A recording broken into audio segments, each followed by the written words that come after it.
روافض اور نیم روافض حدیث کرتاس کی وجہ سے سب سے زیادہ اہل سنت والجماعت پر اعتراض کرتے ہیں، اور جتنے بھی نیم رافضی ہیں یہ اہل سنت والجماعت کا لبادہ اوڑھ کے دراصل یہ روافض کو ڈیفینڈ کرتے ہیں، اور حدیث کرتاس کی وجہ سے اہل سنت والجماعت پر اعتراض بھی کرتے ہیں، اور اہل سنت والجماعت پر اعتراضات کی آڑ میں دراصل وہ صحابہ پر تنقید کر رہے ہوتے ہیں۔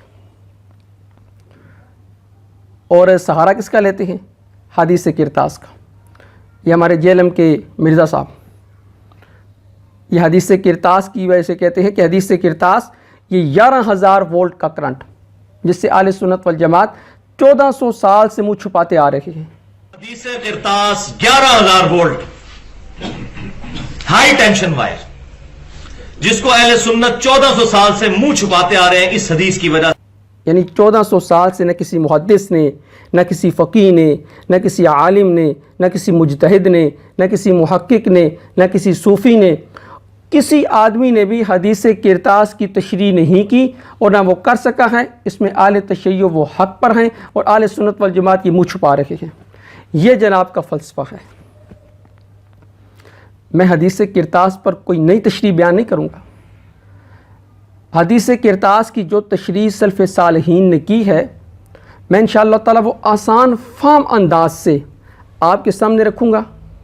فیصلہ آپ نے خود کرنا ہے کہ جو حدیث کرتاس کا سہارا لے کر صحابہ پر طعن و تشنیع کرتے ہیں ان کے دل میں صحابہ کی کتنی محبت پائی جاتی ہے۔ اصل میں ان کے دل میں صحابہ کا بغض ہے۔ اب وہ کھل کر تو اس کا اظہار نہیں کر سکتے، تو وہ اہل سنت والجماعت کا لبادہ اوڑھ کے شیعہ کو ڈیفینڈ بھی کریں گے، اور ایسے طریقے کے ساتھ یہ زہر مسلمانوں کی سنی قوم کے ذہن اور دلوں کے اندر ڈالیں گے کہ ہم کہیں گے جی واقعتاً یہ تو قرآن و حدیث کو بیان کر رہا ہے۔ کرتاس کسے کہتے ہیں؟ کرتاس اوراق کو، نوشتہ کو۔ تو اس حدیث کو حدیث کرتاس اس لیے کہا جاتا ہے کہ نبی اکرم صلی اللہ علیہ وسلم نے اس میں صحابہ سے کہا تھا کہ تم کچھ لے کر آؤ تاکہ میں تمہیں کچھ لکھ کر دے دوں گا تاکہ تم میرے بعد گمراہ نہ ہو سکو، اس لیے اس حدیث کو حدیث کرتاس کہا جاتا ہے۔ امام بخاری رحمہ اللہ تعالی نے اس حدیث کو نقل کیا، امام مسلم رحمہ اللہ تعالی نے نقل کیا، امام احمد بن حنبل رحمہ اللہ تعالی، جتنے بڑے بڑے محدثین نے تمام نے اس حدیث کو نقل کیا ہے، الفاظ کی کچھ تغیر و تبدل کے ساتھ، لیکن میں نے آسان فہم انداز سے آپ کے سامنے یہ حدیث رکھنی ہے۔ بخاری شریف میں یہ حدیث 7 مقام پر نقل ہے۔ میں حدیث سنا دیتا ہوں، پھر اس پر جو اعتراضات ہیں وہ اعتراضات میں آپ کے سامنے رکھوں گا، پھر فیصلہ آپ نے خود کرنا ہے، ان کے جوابات تحقیقی جواب آپ کو دوں گا، فیصلہ پھر آپ خود کر لیجئے گا۔ سیدنا ابن عباس رضی اللہ تعالی عنہ نے ایک مجلس میں کہا کہ جمعرات کا دن، وہ جمعرات کا دن کیا ہی تھا کہ جس دن نبی اکرم صلی اللہ علیہ وسلم کو انتہائی تکلیف تھی، تو آپ نے کہا کہ تم کچھ لے کر آؤ، میں تمہیں کچھ لکھ کر دے دوں تاکہ تم میرے بعد گمراہ نہ ہو۔ تو صحابہ کا آپس میں اختلاف ہوا، وہ کہنے لگے ہمارے لیے اللہ کی کتاب کافی ہے۔ جب یہ باتیں آپس میں بلند ہونی شروع ہوئی، آواز بلند ہونی شروع ہوئی، تو اللہ کے نبی صلی اللہ علیہ وسلم نے فرمایا کہ میرے پاس بیٹھ کر تنازع نہ کرو، میرے پاس سے اٹھ جاؤ۔ اب سیدنا ابن عباس رضی اللہ تعالیٰ کا ہائے مصیبت وائے مصیبت جو ہمارے درمیان اور نبی اکرم صلی اللہ علیہ وسلم کے درمیان حائل ہو گئی۔ اب سب سے پہلی بات تو یہ سمجھیں کہ یہ حدیث ابن عباس رضی اللہ تعالی عنہ نے بیان کی ہے، یہ حدیث نبی اکرم صلی اللہ علیہ وسلم کے دنیا سے چلے جانے کے بعد کسی مجلس میں آپ نے یہ بات کہی، پھر آپ نے یہ جو بات کہی کہ ہائے مصیبت وائے مصیبت جو ہمارے درمیان اور ان کے درمیان حائل ہو گئی، پھر آپ یہ بات کہہ کر مجلس سے اٹھ گئے۔ یہ نبی اکرم صلی اللہ علیہ وسلم کی مجلس نہیں تھی، بلکہ بعد میں کسی مقام پر ابن عباس رضی اللہ تعالی عنہ نے یہ واقعہ سنایا، پھر واقعہ سنا کر وہاں سے وہ اٹھ گئے۔ اب اس حدیث پر اعتراضات کتنے ہیں؟ بنیادی طور پر 5 اعتراضات کیے جاتے ہیں، اور ان 5 اعتراضات کا مدعا ایک آدمی پر ڈال دیا جاتا ہے۔ پہلا اعتراض کہ اس میں نبی اکرم صلی اللہ علیہ وسلم کے قول کو رد کیا گیا، یعنی آپ کی نافرمانی کی گئی، وحی کو رد کیا گیا۔ نبی اکرم صلی اللہ علیہ وسلم کے بارے میں الیاذ باللہ الیاذ باللہ یہ الفاظ کہے گئے کہ آپ اول فول بکتے ہیں، یعنی بکواس کر رہے ہیں، الیاذ باللہ الیاذ باللہ۔ یہ الفاظ بھی انسان، ہم جیسا گناہگار انسان اپنے منہ پر لاتے ہوئے ڈرتا ہے، تو کیا صحابہ جو نبی اکرم صلی اللہ علیہ وسلم کے جانثار تھے وہ نبی اکرم صلی اللہ علیہ وسلم کے بارے میں ایسے الفاظ کہہ سکتے ہیں؟ چوتھا اعتراض اس پر یہ کیا جاتا ہے کہ صحابہ نے نبی اکرم صلی اللہ علیہ وسلم کے سامنے اپنی آوازیں بلند کی۔ اور پانچواں اعتراض یہ کیا جاتا ہے کہ نبی اکرم صلی اللہ علیہ وسلم امت کے فائدے کی ایک چیز لکھ کر دے رہے تھے، تو صحابہ کے منع کرنے کی وجہ سے امت ایک بہت بڑے فائدے سے محروم رہ گئی۔ اب ان ساری باتوں کا ملبہ اٹھا کر جو ڈالا جاتا ہے سیدنا عمر فاروق رضی اللہ تعالی عنہ پر اور صحابہ کرام رضوان اللہ علیہم اجمعین کی پاکیزہ جماعت پر، کہ ان کی وجہ سے یہ پریشانی امت پر آئی ہے۔ اور اگر آپ لکھنے دے دیتے تو اللہ کے نبی ایسی بات لکھ کر دے دیتے جس سے امت کے اندر تفریق پیدا نہ ہوتی۔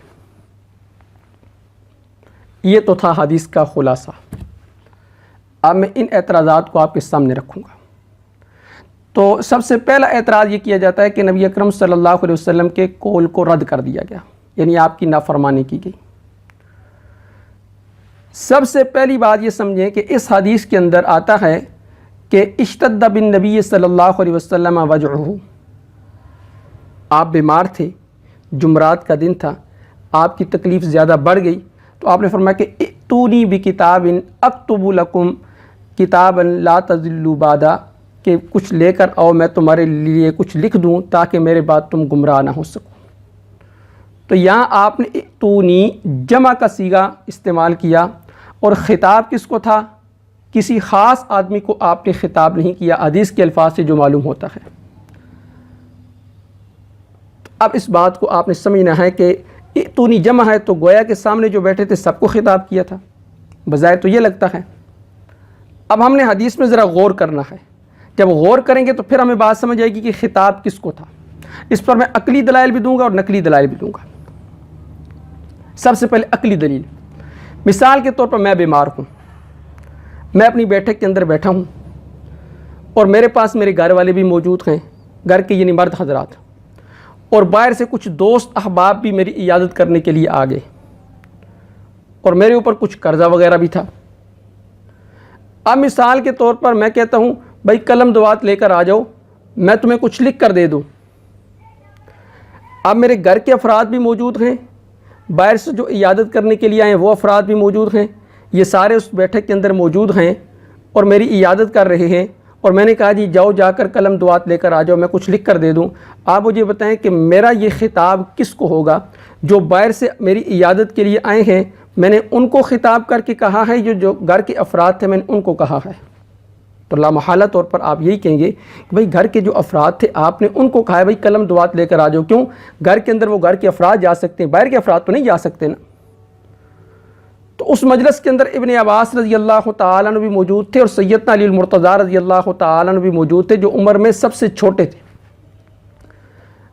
تو اس بات پر تھوڑا سا غور و فکر کرنے سے پتہ چل جاتا ہے کہ جب وہ مجلس آپ کی بیٹھک کے اندر، آپ کی گھر کے اندر تھی اور آپ نے کہا کہ قلم دوات لے کر آ جاؤ، تو گویا کہ آپ کا جو مخاطب تھا وہ گھر کا کوئی فرد تھا، اور گھر کے افراد میں سب سے قریب سیدنا علی المرتضیٰ رضی اللہ تعالیٰ عنہ تھے۔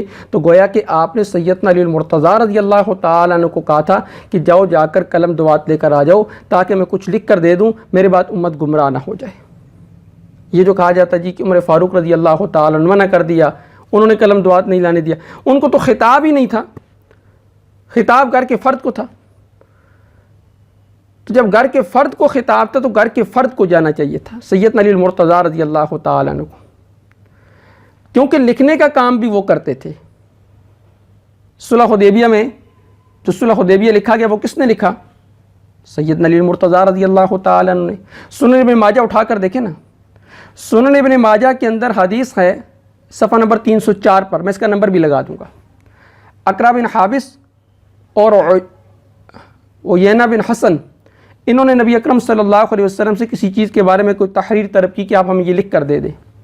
آپ نے کہا دعا بصحیفۃ، کہ لے کر آؤ، اور کہا کہ دعا علی لیکتب، اور علی رضی اللہ تعالیٰ عنہ کو بلایا کہ لیکتب، تاکہ وہ ان کے لیے کچھ لکھ دیں۔ تو صلح حدیبیہ میں لکھنے والے علی المرتضیٰ، یہاں آپ نے بلایا کہ اس کو علی المرتضیٰ رضی اللہ تعالیٰ کو۔ پھر مسند احمد میں امام احمد بن حنبل رحمہ اللہ تعالیٰ نے خود فرما دیا کہ سیدنا علی المرتضیٰ رضی اللہ تعالیٰ کی حدیث نقل کی انہوں نے کہ سیدنا علی المرتضیٰ رضی اللہ تعالیٰ فرماتے ہیں کہ نبی اکرم صلی اللہ علیہ وسلم نے مجھے حکم دیا کہ میں کچھ برتن یا کچھ ایسی چیز لے کر آؤں کہ تاکہ مجھے کچھ لکھ کر دے دے تاکہ میرے بعد میری امت گمراہ نہ ہو سکے۔ یہ 3 حوالے سے میں نے لکھنے پر پیش کیے ہیں۔ تو ان 3 حوالوں سے اور عقلی حوالے سے یہ پتہ چلتا ہے کہ جس مجلس کے اندر بیٹھک ہو رہی تھی، جب لکھنے کا کام سیدنا علی المرتضیٰ رضی اللہ تعالیٰ عنہ کرتے تھے، گھر کے افراد میں سے بھی سیدنا علی المرتضیٰ رضی اللہ تعالیٰ سب سے قریب تھے اور سب سے چھوٹے بھی تھے، گھر کے اندر جا بھی سکتے تھے کیونکہ ان کے رشتہ دار وغیرہ تھے، تو لانے کا حکم کتاب وغیرہ یا نوشتہ یا اوراق وغیرہ لانے کا حکم کس کو تھا؟ سیدنا علی المرتضیٰ رضی اللہ تعالیٰ عنہ کو۔ تو جانا کس کو چاہیے تھا؟ سیدنا علی المرتضیٰ رضی اللہ تعالیٰ عنہ کو جانا چاہیے تھا کہ وہ جا کر قلم اور دوات لے کر آتے۔ اب یہ اعتراض کیا جاتا ہے کہ عمر فاروق رضی اللہ تعالیٰ عنہ نے منع کر دیا اور انہوں نے کہا نبی اکرم صلی اللہ علیہ وسلم کے لیے کچھ لے کر نہ ہو، گویا کہ نافرمانی کی نبی اکرم صلی اللہ علیہ وسلم کے قول کی۔